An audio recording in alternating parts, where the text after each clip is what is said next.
Some people whine that the Church of Satan does nothing. It seems that such accusations are based upon rather anti-Satanic ideas of what constitutes doing something. Also, I'll talk a little about finding fellow Satanists in the real world, today on Satansplain. Well, it's not Satan worship, it's Satanism. It's embracing the life-enriching things which have traditionally been given the devil's name. Pride, lust, earthly success, rational self-interest, atheism, humor, nonconformity, science, a passion for living, being selective about whom we love. We don't see these as shameful sins, but empowering ideals. And we also recognize the psychological power and fun of symbolism and aesthetics, so we utilize Satan as mythology's most fitting mascot for what we're about. Satansplain, Satanic Talk with Church of Satan Magister Bill M. Magister Bill M. here with Satansplain, the Satanic Talk podcast. Before we begin, I just want to give a little background about me and about Satansplain, just because I think it will be relevant to today's topics, maybe in more ways than one.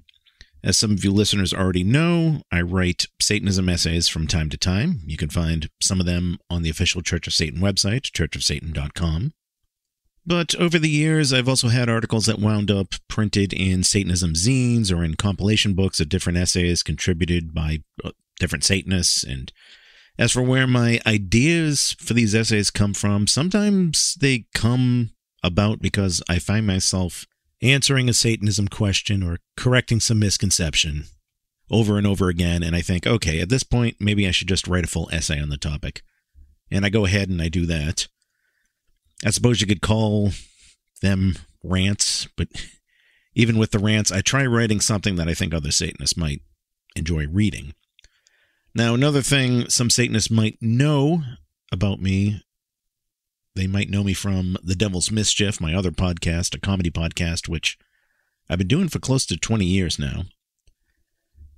So what motivated me to start Satansplain was thinking, okay, well, I have all these essays and these written responses I'm always giving to people online, and I also have plenty of experience with podcasts, so why don't I just take some of this written stuff and put it in podcast form? And that's what Satansplain has been up through now. Now, as I've said since episode number 1, this doesn't necessarily mean that I'm going to limit Satansplain to just that. I've certainly thought of interviewing, for example, other Satanists on the show, or maybe having them contribute recordings or things in other ways, or maybe doing live streams with Q&A, doing video and not just audio. We'll see what happens. I certainly don't rule any of those things out, is what I'm saying. But to go back to that situation I mentioned of internet posts that become essays, there was one particular incident back in 2019 where I started writing a reply to somebody on Facebook and realized that what I was writing was starting to be long enough to be its own essay, so that's what it ended up being. I'm going to read you that essay now and add some additional thoughts inside and afterwards, and also read a listener email which somewhat relates to this topic as well. This essay was called On the Doing of Nothing, and here we go. When people whine that the Church of Satan doesn't do anything, it begs a question of what exactly they think we should be doing that we don't already do, and why. These people seem to expect the central office to be doing stuff that falls into one of the following 3 categories. 1. Things we may already be doing. Namely, these are things which Church of Satan members are already free to do as individuals and may in fact already be doing. For example, organizing or attending social events with other Satanists, or manufacturing and selling a certain type of satanic item, or supporting a particular philanthropic cause or joining a particular political rally. 2. Things we no longer see a need to do. These are things which we have already tried as an organization but stopped doing once they were found to no longer work for us. For example, the grotto system, or having initiatory workshops. And 3, things that we have no valid reason to do. These are actions that would go directly against the principles of Satanism itself, or at the very least would just be really stupid and self-defeating. So they include things like indoctrinating children, or expecting us to be ecumenical or join forces with unrelated and largely unknown occult groups, or supporting outright illegal activity. Now, this third category extends to requests we occasionally get for the Church of Satan to take on public battles against religious zealots. Occasionally, a news story will break concerning one or more fanatical Christians pushing their religion in public, after which complete strangers on social media may state that, oh, the Church of Satan should rival those evangelical efforts. They, of course, never stop to think how giving the illusion of public satanic rivalry could backfire and make Christians double down on their efforts, or that legal battles to preserve secularism are much better suited for secular organizations, like the American Civil Liberties Union, or Americans United for Separation of Church and State, or the Freedom from Religion Foundation. Again, individual Church of Satan members who are passionate about fighting theocrats can opt to directly support such groups if they wish. Typically, however, the people making these requests are not Satanists, nor often are they even directly affected by the Christian zealotry in question. They just think it would be funny. In other words, they want the Church of Satan to spend its time and money to entertain them. Needless to say, this is something for which we have no valid reason to do. The Church of Satan does, however, certainly serve purposes as the world's long-standing go-to organization for Satanism. These purposes are both external and internal. Externally, the organization serves as a direct source for the media, scholars, and other researchers. Similarly, we've had representatives serve in an official capacity as experts in court cases, as motion picture consultants for occult scenes, and as legal wedding officiants. Most notably, for those who have read the Satanic Bible and determined themselves to be Satanists, the Church of Satan is a logical next place to look for more information, as well as look for other Satanists. Affiliation helps Satanists filter through the unwatched masses and find each other, sharing their discoveries and works with like-minded people in a mutual admiration society. As I said in my essay, Satanism is not a congregational religion. The Church of Satan is made up of its members, so if you want to see what the Church of Satan is doing, go look at what the individual members are doing. However, if you think the organization is still somehow obliged to go beyond all those roles and additionally serve you, or do all the work to change your world for the better, then ultimately this means you feel entitled to have other people in life do certain things for you. After all, the administration is made up of humans too, namely other Satanists who've taken the responsibility to help run the organization, but still have their own lives to live and are not necessarily here to be your public servant. If you think the central office has an obligation to go beyond the aforementioned administrative duties, particularly to do things which you could already do yourself, or worse, feel that you need the actions of other people to give your own life a feeling of purpose and validation, then the self-serving religion of Satanism is probably not right for you in the first place. Perhaps you should do something about that. So that's the end of my little essay. I would like to go back to what I said at the beginning of it, though. When people tell me that the Church of Satan doesn't do anything, I then ask them, what exactly is it that you think the Church of Satan should be doing that we are not doing? Now, before you answer that question, stop and think about those three categories I listed. Are you sure that this thing is not something that some members already do if they want to?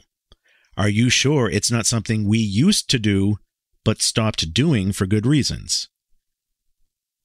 Or are you asking us to do something that just wouldn't make sense for us to do, either because it would go directly against Satanism philosophically, or that it's just something which would be a waste of our time when you think about it?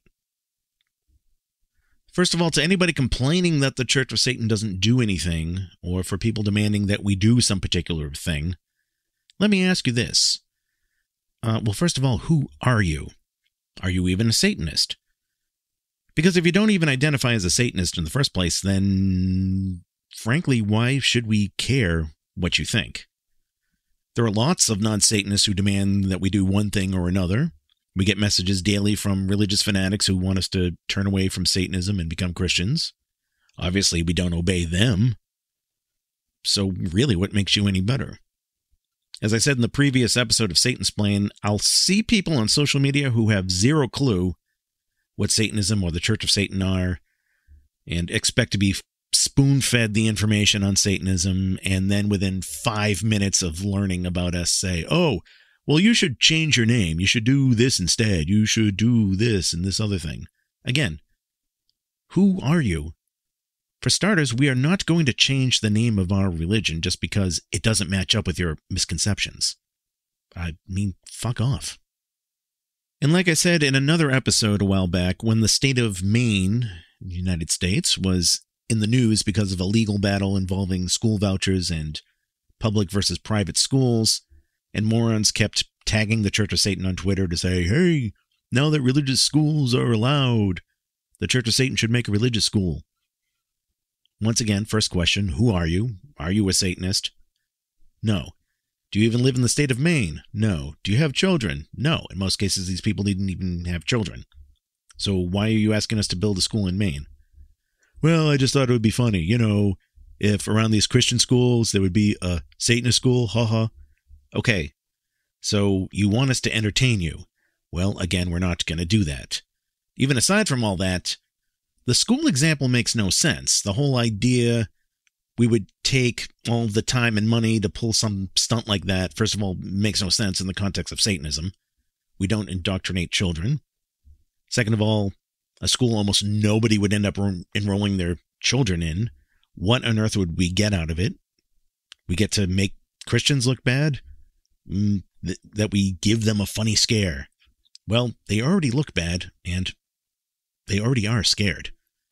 As a Satanist, I don't have to go out of my way to make Christianity look stupid, nor to scare them. Christians already do a good job at that themselves. Certainly more than just I could do.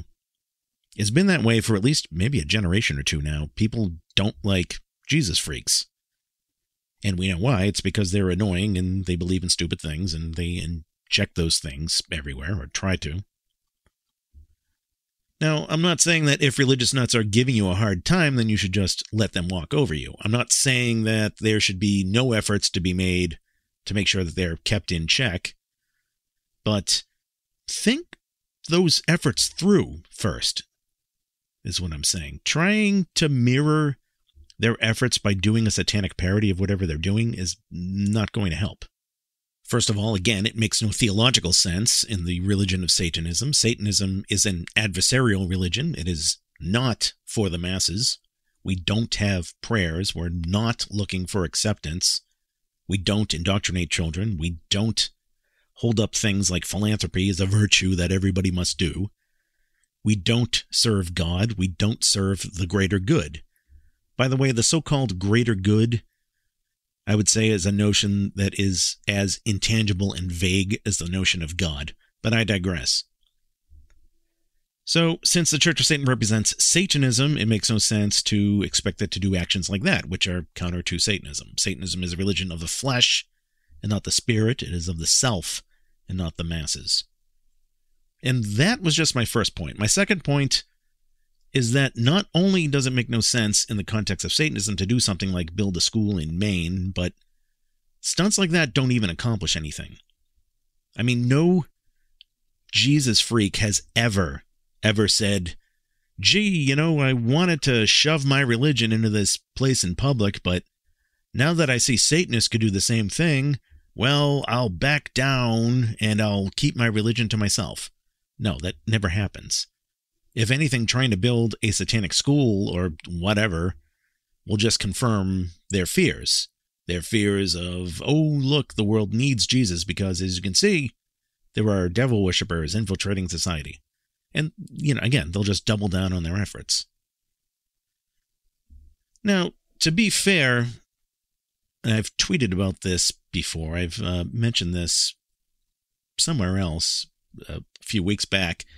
Some attempts to parody religion have been effective in some way or another when it's been a strict parody. So there was a group called the Church of the Flying Spaghetti Monster who challenged the Kansas City school boards when they were trying to get Christian creationism taught in public school science classes. You can look up that whole story.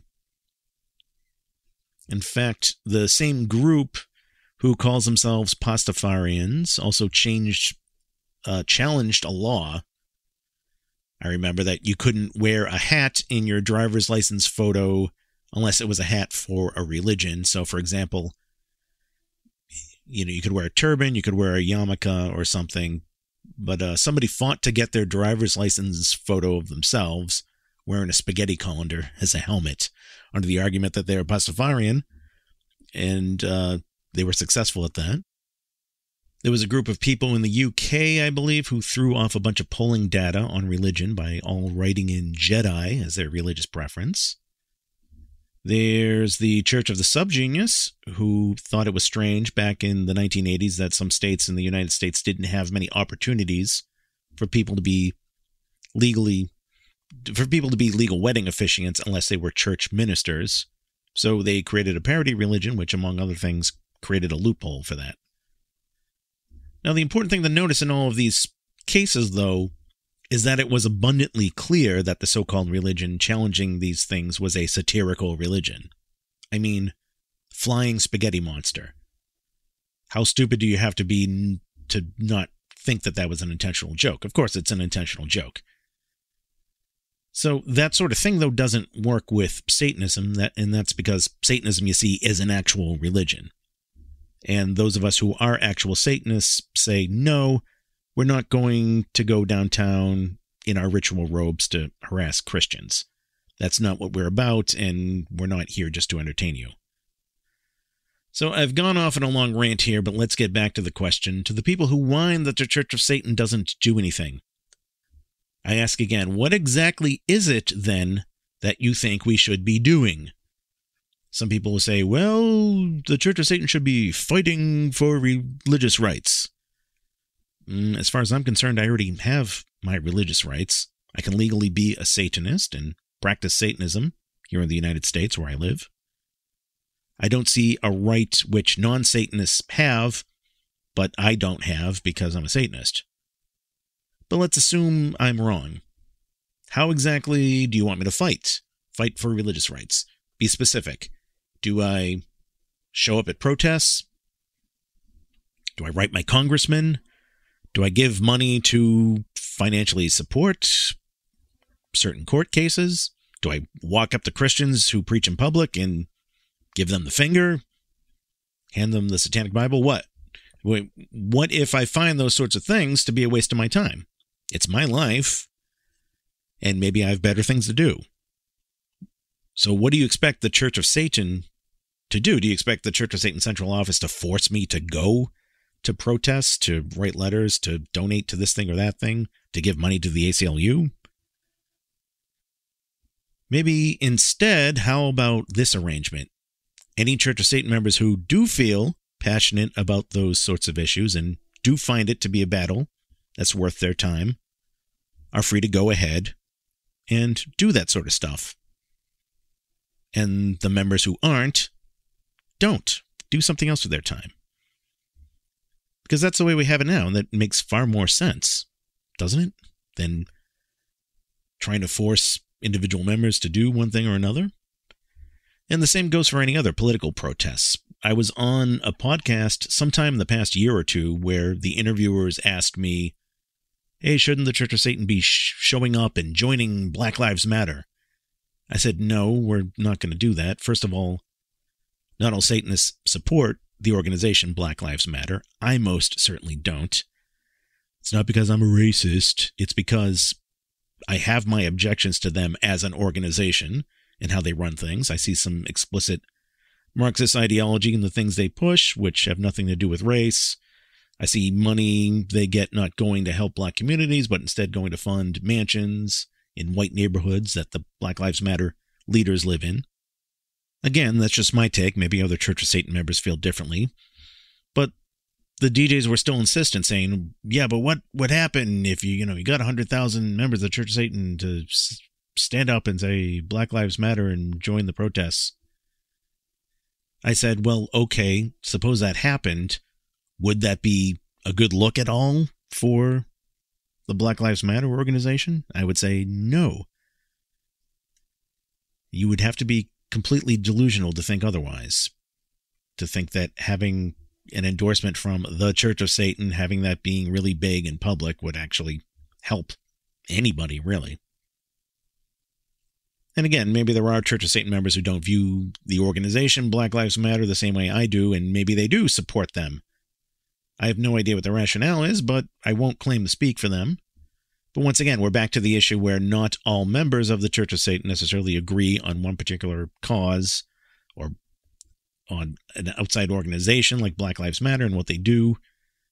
And thus, the Church of Satan leaves it up to individual members to decide who they want to support, what they want to do, how they want to spend their time.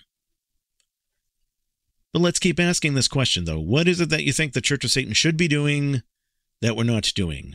Another thing I hear is, well, you should be educating people on Satanism. Okay, well, I'm doing that right now as I speak. I'm a Church of Satan member, and I'm doing this free podcast about Satanism. We've been doing interviews and writing books and articles for over a half a century now. That's what Church of Satan has been doing. I don't kid myself into thinking that we can eradicate all ignorance about Satanism, because as a Satanist, I believe that humans, on the whole, are pretty dumb sheep. I believe in correcting misinformation, but again, this isn't a religion that wants full social acceptance, so I'm not going to go door to door with the Satanic Bible in my hand or anything like that. So what are some other things that I always hear people say the Church of Satan should be doing? Well, occasionally I hear people say, I need to find a Church of Satan that's local to me. Where is my local chapter? You should have them. No, the Church of Satan doesn't work like that. It's true that we used to have grottos. We used to have regional-based groups where Church of Satan members got together. But we stopped doing that a decade or more ago, and for good reasons. First of all, even when we had grottos, I can tell you that very, very few members were ever in one. I wasn't. In some cases, there were members who didn't live anywhere near a grotto, and even in some cases where there was a grotto nearby, you may be a Church of Satan member who decided you didn't want to join that one. Maybe the guy running the grotto was somebody you didn't get along with. Maybe the sorts of activities and projects the grotto would do weren't things that you were necessarily interested in. And especially once the internet became a household thing, you no longer needed a grotto to connect with other Church of Satan members. Reverend Andy Howell, for example, hosting the Devil's Reign events every December in Florida. Those were Church of Satan affiliated events, but he didn't need a special Florida chapter of the Church of Satan to do it. He said, hey, here is my tattoo parlor and my art gallery and performance club. Here's a theme. Submit your artwork. We'll publish the best of it in a book. We'll display art in the art gallery. We'll have a gallery opening event. Come on down. And then me, another Church of Satan member who lives in a different part of the country, I hear about that because I'm a Church of Satan member, and I keep up with the news events as well as secret events, which members might only tell other members online. And I say, cool, count me in. I show up. I meet some members I haven't seen in a while. I meet some other members for the first time. And again, my point, no special grotto is needed for that.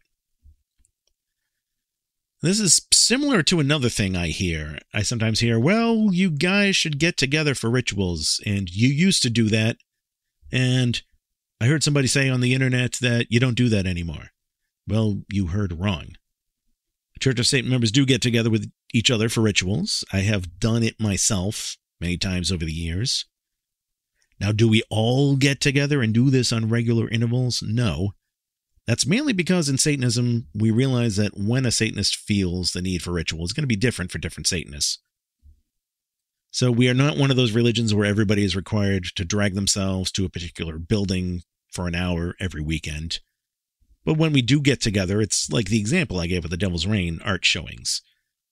A member says, hey, I'd like to get together and do this and this and this, and we go do it. And the members who don't want to be part of it for one reason or another don't show up, and that's not held against them. I even remember one guy telling me years ago that he's a Satanist and that he wouldn't join the Church of Satan unless he had a guarantee that he would meet other Satanists in person. And this guy, first of all, he lived, I think it was like in the middle, he lived like in the middle of nowhere. It was like in the middle of the sticks of Ohio. And I tried explaining to him, okay, keep in mind that Satanism is a minority religion. Satanists will always be in the minority. That's just how the world works. There is always a chance that there may be a fellow Satanist, maybe a fellow Church of Satan member living in the same town as you, the same small town of Potatosack, Ohio, or wherever the hell he lived. And I said, but you would probably have better luck driving to, I don't know, Cincinnati or some more popular area like that, where Satanists from the surrounding area might meet up. But he said, no, he doesn't want to drive. He shouldn't have to drive 2 hours to meet another Church of Satan member. I said, okay, well then what should the Church of Satan do then? Should the organization pay airfare to fly members out to meet you? Well, furthermore, let's suppose that there really are one or more Church of Satan members who already live in your town.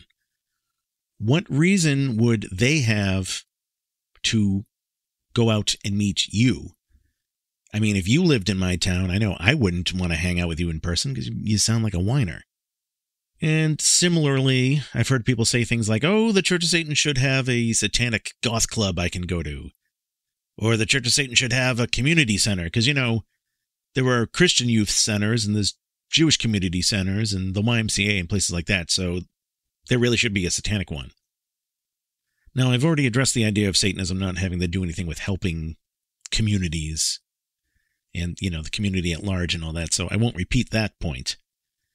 But this idea of a satanic goth club you can go to, well, yeah, that sounds cool, but again, think of the logistics here. Would there be enough Satanists in your area to make this worthwhile? If not, and you're saying we should just have a building that's run by the Church of Satan where non-Satanists, let alone non-members and other strangers we don't even know can visit, well, I don't know any Satanist who would want that. Or again, like that little town in Ohio example, it would be kind of a waste if you're the only person who would end up going. Yeah, Christians have their local churches and communities and stuff like that, and that's because, at least here in the U.S., it's the most popular religion by far. They make up a majority of Americans. Now, I do know some Church of Satan members who are business owners, and they own a club or a bar or a gym or some other business like that. Some of these things may aesthetically appeal to many Satanists. Maybe there's a certain goth aesthetic or something which not all Satanists are necessarily turned on by, but many may be. Which leads us to the question, if you really, really want some sort of satanic goth club or a satanic rec center or something, then what are you doing to make that a reality? I'm going to talk more about that sort of stuff later after the break. But I bring up this last point because I see a much bigger underlying problem with this whole idea of saying the Church of Satan should do X, or the Church of Satan needs Y, or the Church of Satan should provide Z. And it's a problem that goes beyond the topic of the Church of Satan, a problem that goes deeper than any arguments about Satanism. And what I'm talking about is this underlying attitude of, well, somebody needs to do something about this. Things are like this right now, but it should be like this. And you see this sort of thing, again, outside of Satanism. You see this sort of thing in the business world all the time. Or in politics, for that matter. For one, there's the problem of never thinking through the logistics. I gave that example earlier about the idea of building a satanic school in one of the U.S. states, let alone one of the most rural states. It's the problem of shouting an idea that sounds appealing, sounds like it would be an amusing thing if it happened, but logistically makes less and less sense the more you think about it. And I witnessed this firsthand in my day job in the corporate world, where somebody in marketing or management says, hey, we need to build a product that does this, this, and this in 3 months. And other people in the company will say, that's impossible because this part isn't capable of doing that, and the patents we would need would take this long to clear, and we're already going to be busy working on this other thing for this other client over the next 2 months, and we don't have the manpower to da-da-da-da. Oh, but, I promised them we would do this new thing in 3 months, so now it has to be done. You guys have to do it. I'm telling you now it has to be done, so go do it. And again, like engineers will say, yeah, but this proposal says to build a 5-sided triangle, and you can't make a 5-sided triangle. Triangles have 3 sides. Well, we'll just have to pay, people double. We'll have to pay the workers a bonus to motivate everybody more, so, it can be done in 3 months. And back and forth it goes. It's like a Dilbert comic strip. So there's a problem of thinking that an idea that sounds nice or has good intent will necessarily be attainable. But there's also the problem in thinking that somebody else can always take care of something. And even more importantly, there's this idea that you need institutions to perform an action, whether it's a satanic organization or a manufacturing company or the U.S. government or whomever. Institutions certainly have their purpose in real life, but institutions themselves don't perform actions. Humans do. Individuals do, ultimately. If you say this company should build this product or the government should do this, well, on a practical note, that still comes down to individual people in that company or in that government performing the action. You may hear somebody say, this pollution and this garbage in my city is out of control. Somebody has to clean it up. Okay. But whether you expect that job to be done by the government or by a volunteer group or by somebody else, in all of those cases, one or more physical humans, individual human beings, will have to leave their homes at some point, pick up the equipment, physically pick up the garbage from the street, put it into a truck. Somebody, an actual human, will have to then drive the truck to the dump and so on. So how do you get people to do that? Well, they may exchange their labor for a paycheck. That's usually how that works. Or you may have criminals who are charged by the government to do so many hours of community service, in which case they get to fulfill that by cleaning up garbage. Or you may have local people who are so fed up by pollution and litter in their town that they're sick of waiting for bureaucrats in the government to arrange for the cleanup, so they roll up their sleeves and clean it up themselves. There was a man in California named Scott Pressler who did just that, cleaning up tons and tons, like literal tons of garbage in his hometown in San Francisco. He just, volunteered to do it, organized his own group of people, his own cleanup crew, and as volunteers, and he did it. And he kind of proved a political point along the way that people don't necessarily need to wait for the government to fix a problem. But anyway, I digress. Do you see a problem in your life? What are you doing about it? You, an individual. If it's something you really can't fix, then surely there are things you can do so that it doesn't affect you as badly. If you don't feel you're in control of your own life, and can't do anything as an individual to change your life, to make it more desirable, then all I can say is Satanism clearly isn't the religion for you. And this brings us back to the Church of Satan. When you say the Church of Satan should do this thing or that thing, in the end, that still requires one or more individual Church of Satan members spending their money or time to do it. Who are Church of Satan members? Church of Satan members are Satanists. So when you say the Church of Satan should do something or another, in effect what you're doing is demanding that Satanists do something to please you. And naturally, a Satanist response to that request is, okay, why should I? Who are you? What is in it for me? So to use the popular example from earlier, suppose you think I should be out protesting some Christian prayer being held in some government meeting.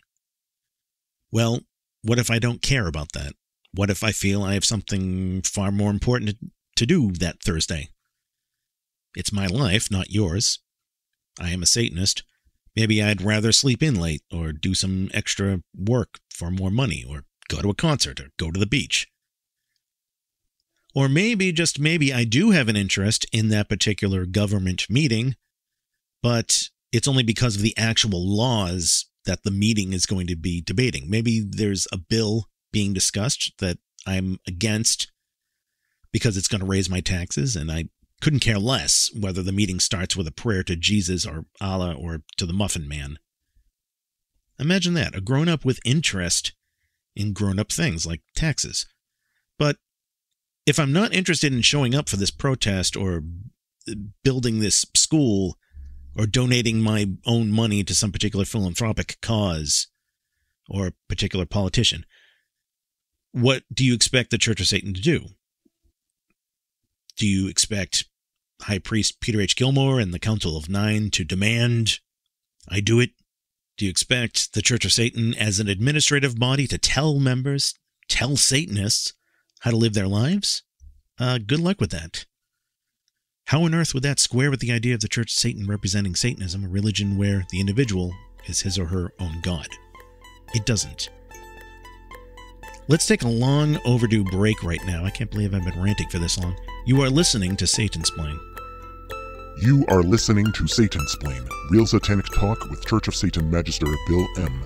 For questions, comments, and correspondence, send an email to bill@satansplain.com. I got this underneath my sandwich on Alaska Airlines. You guys are familiar with this, apparently. Yeah. Between my sandwich and my basket, finish my sandwich, a little surprise. It says, I will praise God's name in song and glorify him with thanksgiving. Psalm 69:30. But what was so weird about that was I was sitting there going, wait a minute. I don't remember ordering the Christian sandwich. No, I didn't. I know, because if they would have asked, I definitely would have had the Buddhist pasta, you know? And that Colonel comedy clip you just heard is from Radio Free Satan's comedy and novelty show, The Devil's Mischief. Learn more about the show at devilsmischief.com. Magister Bill M. here with Satansplain. I want to give a quick mention to Mark from New Zealand, who sent me this beautiful, one-of-a-kind wooden pendant with a sigil Baphomet burned into it. It's quite exquisite. He just sent it to me as a way to say thanks for the show. I happily accepted. I'm definitely going to have to show some photos of it on social media, namely places like Facebook and Twitter. You can find Satansplain on both. Please give Satansplain a like and a follow on those places if you use those platforms and you haven't done so yet. You can find the direct links and more on the official website for the show, which is at Satansplain.com. That's Satansplain.com. You should probably know that already. Because if there is one place to remember, you can just remember that. Remember that website. You can find all of the previous episodes of Satansplain there too. Satansplain episodes are available not only on the main website and on the YouTube channel, but also Spotify, Audible, Stitcher, Apple Podcasts, Google Podcasts, and other places as well. And of course, you can email me. Bill@Satansplain.com is the email address. Speaking of email, I want to finish off the episode with an email I got from a listener because I think some of this ties back to some of the points I made earlier. This email is from Aaron, and he starts off his email with a couple of little anecdotes to share before he gets into his question. So I guess since these are satanic anecdotes, we can treat these as Satanicdotes. This means it's time for a Satanicdote. Cue the Satanicdote theme song. Satanic anecdotes. Satanicdotes. Aaron says, after I had just read the Satanic Bible for the first time, giddy with excitement from discovering that I was not alone, I met someone who wore a sweater covered in Baphomets, and I approached this person like my ex-wife approaches a cheesecake, with focus and determination. Shemhem Farash, I said with a big smile. I was expecting shared excitement, but received only fear and confusion. It was an embarrassing lesson, one that I will soon not forget. Fast forward a couple years, I walk past a rough-looking guy leaning on his truck, and I notice a Sigil of Baphomet sticker on his bumper. The excitement still burned in me, but this time I knew better. I simply gave him a subtle nod with partly raised horns. He did the same back, and I went on my way. So that was the Satanicdote portion of Aaron's email. And now let me read the rest of his email. Aaron says, living in a small Christian town and without social media, it's exciting to think that I may share a philosophy with someone nearby. It's not something I discuss with anyone else, as that would not serve me. It would be nice to chat and hear different takes on many of the concepts I have long read about. Here is my question. How would you spot a Satanist in the wild? And how would you acknowledge that you're a fellow traveler of the left-hand path? In other words, how do you say, hey, hell yeah, let's talk Satanism without accidentally outing yourself to someone who gets their religion from Reddit or Wikipedia? Now, Aaron adds, perhaps you would just ignore scenarios like this nowadays because you are already acquainted with many Satanists, but what about, say, like about 25 years ago? So I wrote back to Aaron, and I pointed out that due to the popularity of pentagrams and other satanic aesthetics in subcultures like heavy metal, or the heavy metal scene or the goth scene, it is true that seeing these sorts of things worn is hardly a guarantee that the wearer is a Satanist. And I'm sure this is a problem that other people have, not just Satanists. This problem where people wear something for a group without really believing in or understanding that thing that they're wearing. For example, there are people who wear cross jewelry who certainly aren't Christians. I've seen some people buy t-shirts of bands because they just thought the t-shirt looked cool, despite not being familiar at all with that band's music. That happens a lot with the Misfits, if noticed. I've run into people in public wearing Doctor Who merchandise, and, I'm excited to see that because I'm a Doctor Who fan, and I want to talk to them about Doctor Who. And I find out that they were really only familiar with whatever season of the reboot series, was out at the time. Now, having said all of that, the jewelry test does not fail 100% of the time either, though. To give you an example, many years ago I was in Las Vegas waiting in line for a concert, and I noticed a woman wearing a Sigil of Baphomet medallion. And remember that the Sigil of Baphomet specifically is a trademarked symbol of the Church of Satan, which makes it a little more different than, just a pentagram. So I approached her, I showed her my own sigil necklace, and we exchanged a Hail Satan, yeah. I asked if she was a member of the Church of Satan, and she said no, but that her boyfriend, who was also around somewhere, was in fact a member. So the boyfriend eventually came back in line. I met him, and we had a very nice conversation. I also heard a story that some years ago, Magus Peter H. Gilmore was walking down the streets of Manhattan and walked by somebody wearing a sigil necklace and said, hey, hold on there, wait up. And it turned out that this stranger was in fact a Satanist, and that Satanist ended up being my friend Michael Anthony Mandrake, who turned out to be a very active member and is now a Church of Satan Magister.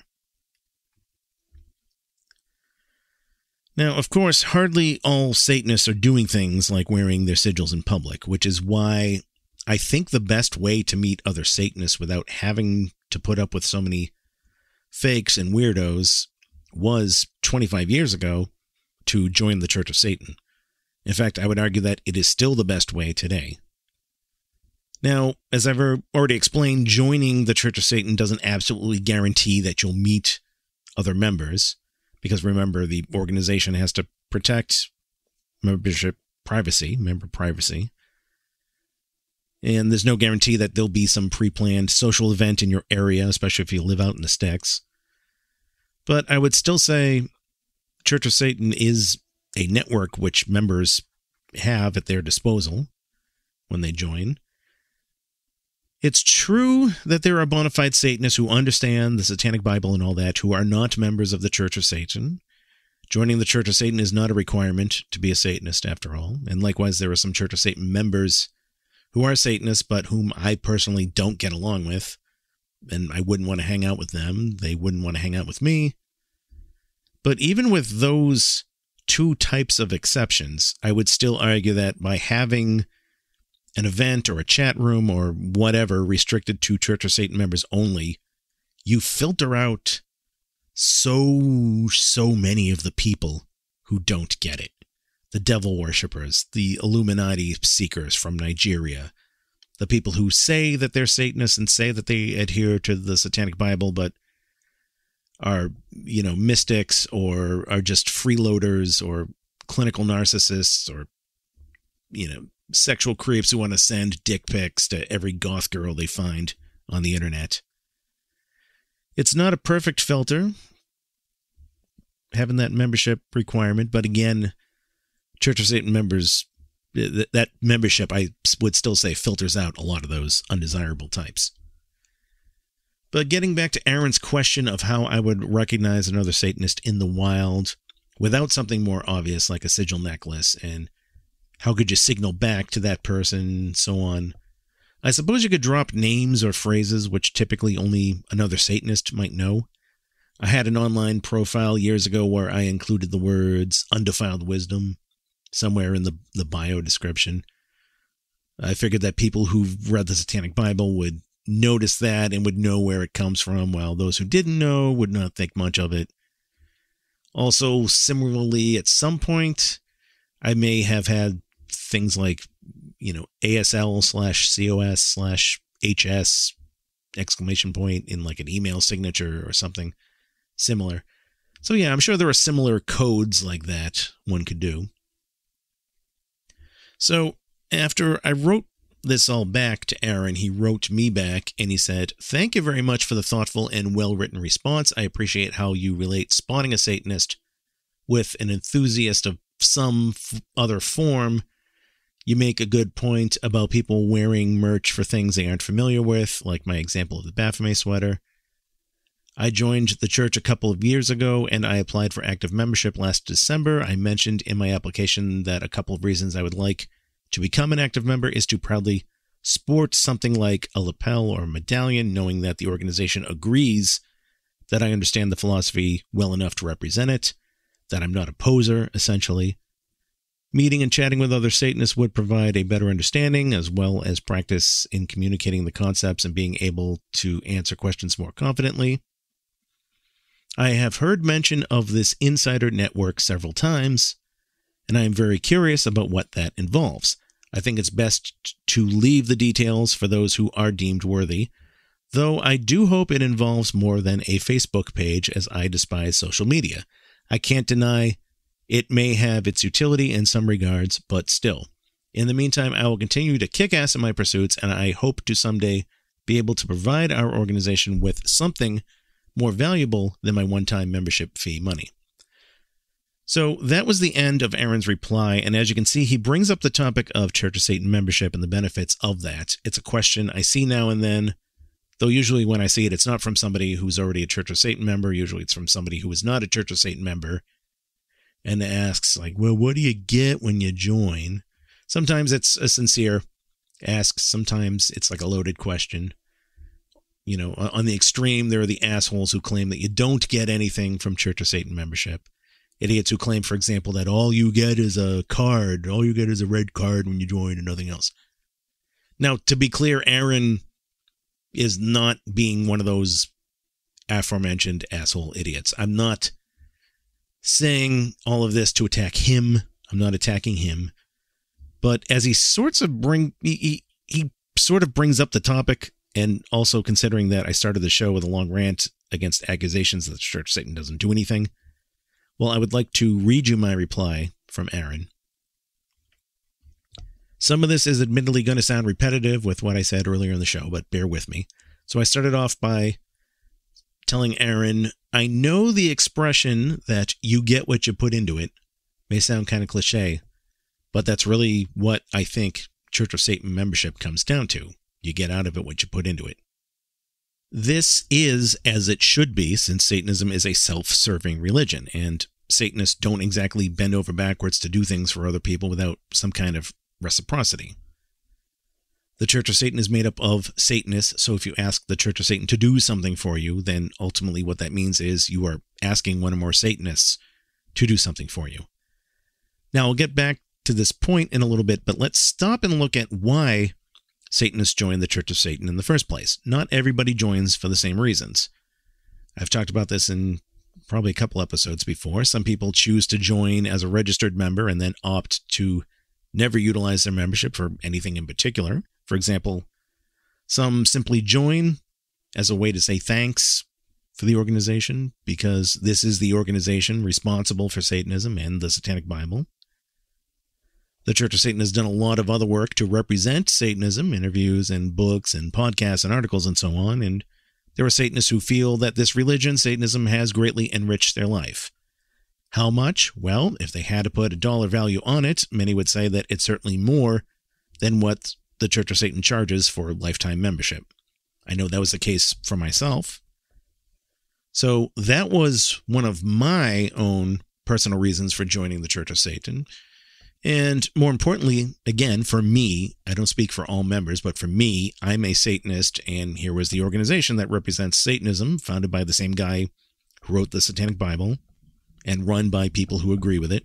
In other words, I joined because it simply made the most sense to me to officially affiliate with the one organization on the planet that best represents my values and the philosophy that I adhere to. Now, personally, I joined as a registered member, but then decided to do more active things, and later on filed for active membership. And again, that's just me. But to be clear, there is nothing wrong with joining the Church of Satan for reasons like the ones I gave, and then deciding not to do anything particularly active, or having no desire to hook up with other members for things. For the members who do want to do those sorts of things, though, let's get back to these questions of how the Church of Satan members use their membership and how it is that we do things, that there are tangible things the Church of Satan produces, and what I mean exactly by you get out of your membership what you put into it. So I said to Aaron, let me pick a specific example to try to illustrate this point. Let's look at Radio Free Satan. Radio Free Satan, as many of you already know, is the distributor of my other podcast, The Devil's Mischief. It is the distributor of other podcasts by Satanists as well. How and when did Radio Free Satan come about? Well, Radio Free Satan started in the year 2000 when some Church of Satan members from Chicago said, hey, let's create our own radio station where the DJs are all fellow Church of Satan members and we play the stuff we want to play instead of this modern top 40 crap on FM radio. I think there are Satanists and there are other people who would listen to it, and we have the internet technology to do it, so let's do it. What happened next is some other members got word of this, and they said, hey, this sounds great. I would like to be a part of this. Where do we go from here? One Satanist says, I want to do a goth and industrial music show. I have a huge collection of that music. I could totally host that. Another Satanist says, I want to do a punk music show. Another Satanist says, I want to do a death metal show.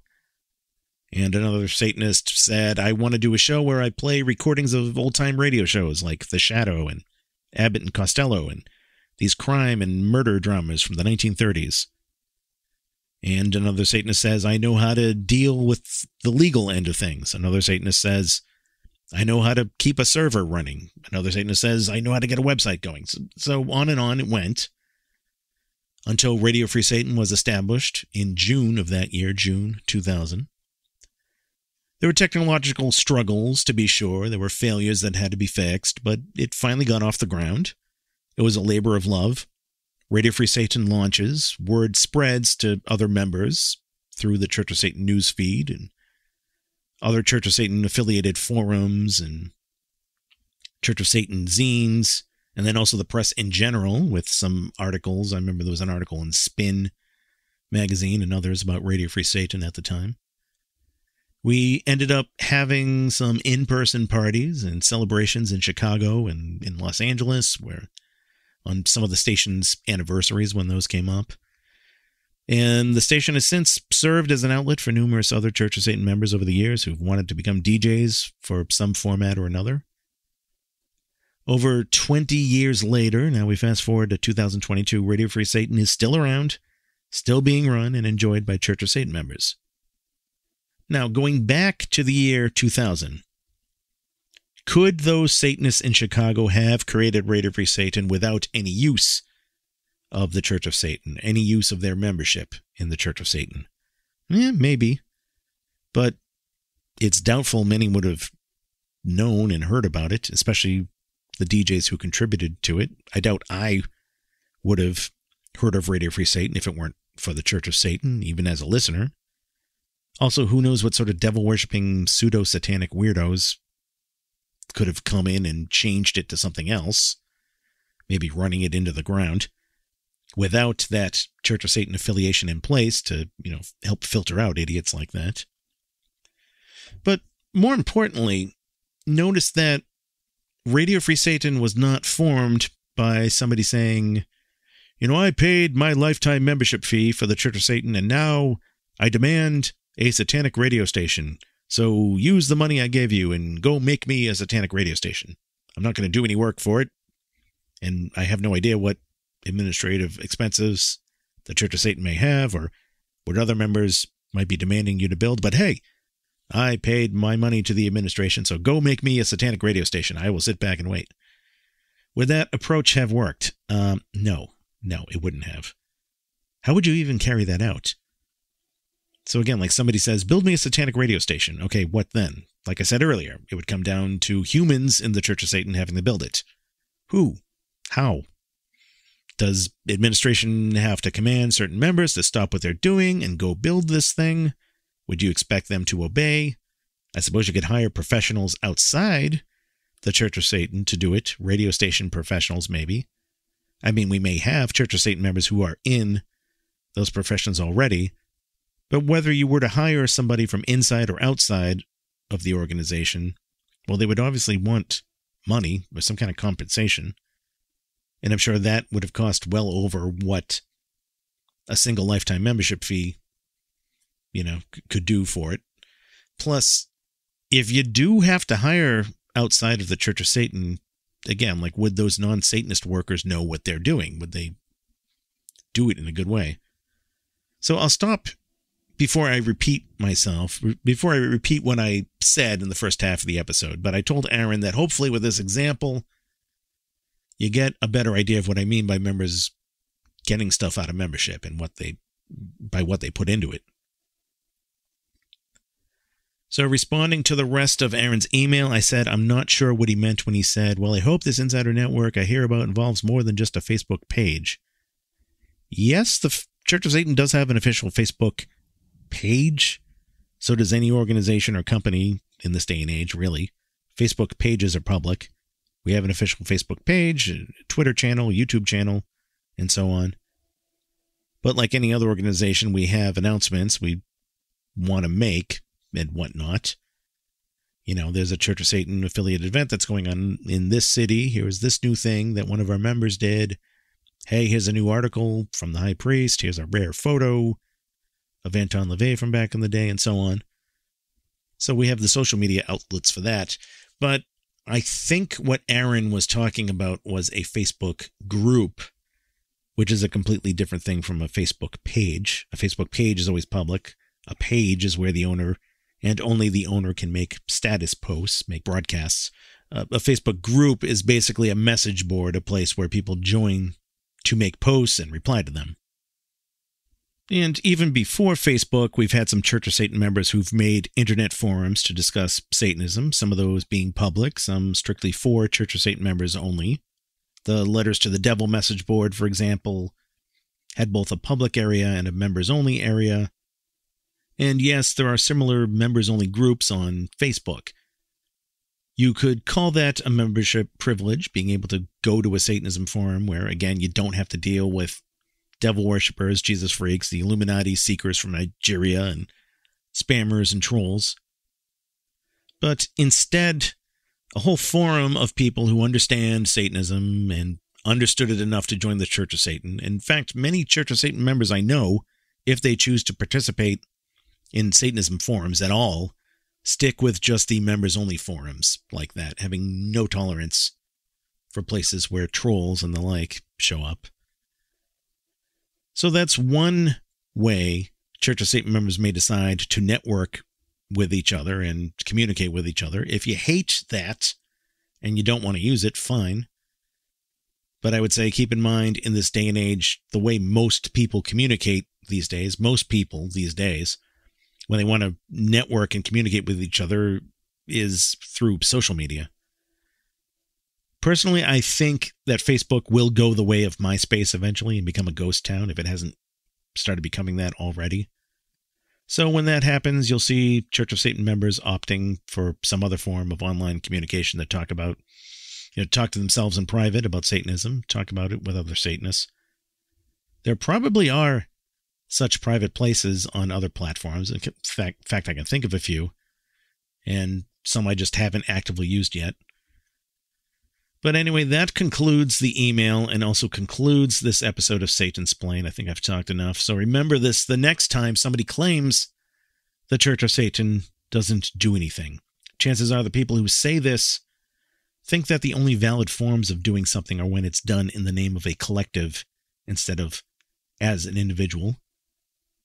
Or they want us to do something that would go against Satanism itself, or do something members can already do if they want to, or want us as an organization to do something which is really the decided job of a secular organization like the ACLU, or these people aren't even putting any thought into the request and just want us to dance for them for their amusement. In all cases, to those people I say, you don't understand Satanism, get lost. To the rest of you, of course, thank you for listening to Satansplain. Hail Satan. You have been listening to Satansplain. If you have enjoyed this episode, please give it a like and subscribe where available. For more information on the show, visit Satansplain.com. And to learn more about Satanism itself, visit churchofsatan.com. This episode, copyright 2022, Magister Bill M.